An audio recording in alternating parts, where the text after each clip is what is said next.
Allah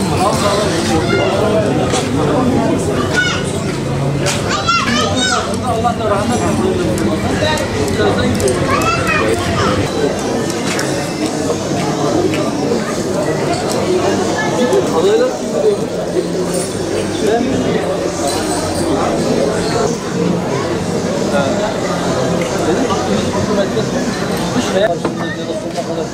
yanındayız demek.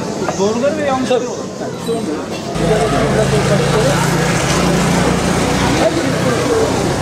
Biz de diyoruz ki bu dünyada sahip olduğumuz her şey ya da elde edebileceğimiz her şey bizatihi kendisi amaç olmamalıdır. Şimdi siyaset bir araçtır. Neyin aracı? Yönetime gelmek ya da yönetimden pay almanın aracı. Doğru mu? Doğru. Eğer siz yönetime gelmek istiyorsanız ya da yönetimden pay almak istiyorsanız bunun meşru yolu siyasettir.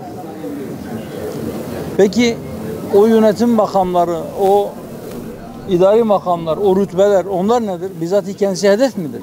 Eğer hedefse vay halimize. Mahkeme kadıya mülk değil. Hiçbir makam ebedi değil.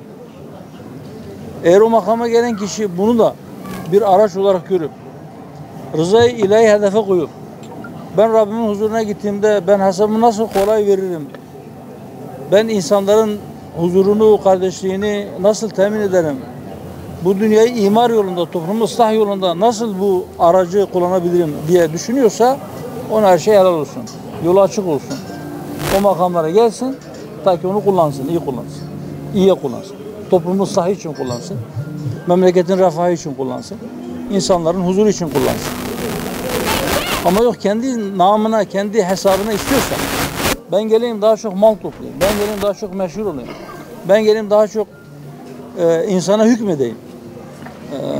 Bunun için istiyorsa yani o makamın kendisi ya da o makamın verdiği imkanların kendisi bir amaç haline gelmişse, ötesinde bir amaç yoksa o insana yüktür, beladır. Biz böyle bakıyoruz.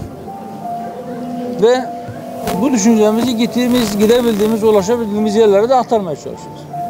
Hikaye bu. Zaten insanın hikayesi bir arayıştır.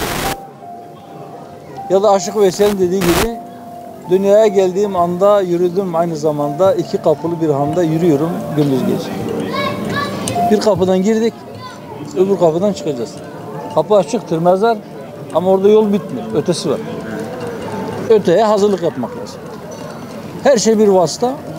Biz de bugün siyaset vasıtasını kullanarak bunu yaymaya çalışıyoruz.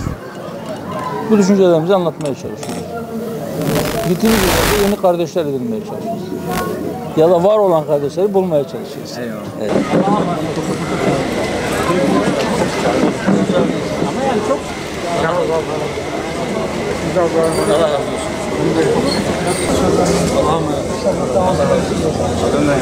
Allah 81 bile ülkeden sayarsanız 911 ilçe.